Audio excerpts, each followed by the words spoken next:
Like its many crossover competitors, this all-new second-generation GMC Terrain is engaged in a non-stop shoving match to get to the center of your attention and to make the biggest blip on your shopper mental radar. There's at least one great big reason to give it some thought. At writing, this new Terrain was virtually the only machine in its segment available with this, a turbo diesel engine, namely an Ecotec 1.6-liter four-cylinder, good for 137 horsepower and 240 pounds of torque.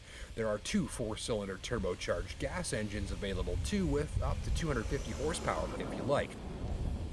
There's no V6 available anymore, as Terrain's entire power plant lineup has been shrunk in the name of efficiency. And using an all four-cylinder engine range means reduced manufacturing costs, better performance, and a contribution to weight reduction of hundreds of pounds in this case, according to GMC. And when you make a vehicle lighter, you make it handle better and easier on fuel too. So a lighter Terrain powered by a high-efficiency diesel that has fuel-saving shoppers square in its sights. Though the 240 pounds of torque is a pretty big number, this is not a hot rod torque monster power plant. It feels like a bigger four-cylinder gas engine, but with a healthy dose of low-rev torque. If you're a heavy-footed driver, you may wish for more power, but if you're a relaxed driver who does a lot of highway motoring, this is for you. According to Narcan, Terrain's diesel engine uses up to 2.4 liters per 100 clicks less fuel than the standard gas engine. You could spend more feeding a budgie. Fire it up in the dead cold of a northern winter, and there's no mistaking the sound until there's a little heat built up in the power plant. When she's good and toasty, she's a relatively smooth and quiet engine, another modern diesel that mostly doesn't come off as one unless you're paying really close attention.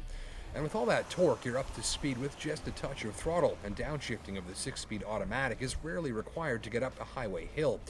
Here's an engine expert at operating at really low revs where it's thrifty and quiet and laid back.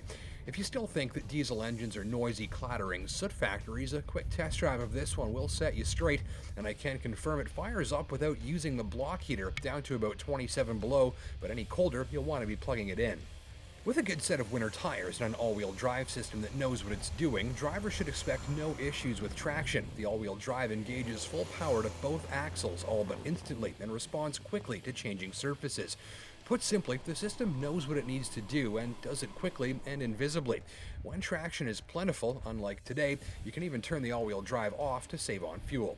Brakes and steering exhibit a pleasing touch of fine-tuning to how they feel at the tips of your fingers and toes. The brakes are urgent. Big stopping power from the first bit of pedal input means an appreciably instant response when you need to get stationary. But despite good initial bite and a strong buildup of stopping power, the brakes aren't touchy or hyperactive. Steering has a similar fine-tuned feel. It's nice and light for easy parking and maneuvering, firms up to help Terrain clamp into its lane at higher speeds, and remains quick and eager all the while. With instant response to the steering and brakes, it's all a touch sportier than the norm and makes whizzing through highway traffic a real joy if you're so inclined.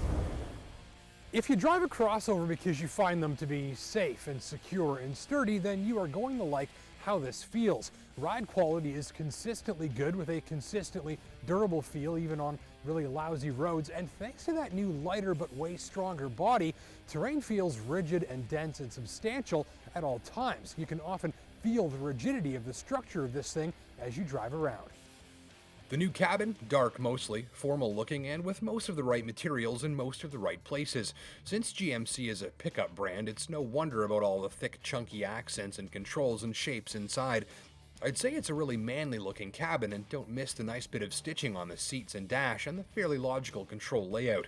Featured content is top notch. There's Android Auto, a heated steering wheel, full OnStar support, automatic everything, remote start, which is just fantastic, and even in-car Wi-Fi. If there was an opportunity to do something totally unique or different with onboard styling, they've skipped it. There's virtually nothing in here you haven't seen before. Nothing particularly thrilling about the appearance. I guess the push-button gear shift console is a bit distinctive. It freaks a lot of people out, but you'll get used to it in a day if you know how to use buttons. All said, this cabin hits harder for functionality than looks. Within reach of the driver are a deep center console, 4 power outlets, 2 cup holders, and no less than 5 storage compartments to keep smaller items organized and secure if you're a bit of a pack rat. No issues with space or entry and exit up front, just slide on over and you're in. Rear seats are quite nice and adult-friendly. At 5'10", I still had enough headroom, and the seats recline slightly, and there's generous legroom and no floor hump, so two adults of average size should be able to lounge and stretch out and relax back here, no problem. Rear seats flip and fold as needed for flexibility, and the cargo hold has plenty of room for your stuff and things. Gripes: wind noise at speed was higher than I expected. Some of the controls and switches inside seem a little dated, and at times I wish the diesel engine had a bit more jam. But no complaints about the economy. Even in extreme cold and tackling lots of snow, I did under 9 liters per 100 clicks of real life, real winter mileage. All of that in a handsome looking rig with some great unique featured content and a nicely calibrated ride, handling, braking, and steering setup. If you're after a comfortable, semi-sporty and upscale crossover that's absolutely winter ready and built for very thrifty highway cruising, give this one a look, and especially if you've been looking for an affordable diesel-powered all-wheel drive crossover that drinks fuel like a small car. Thanks for watching.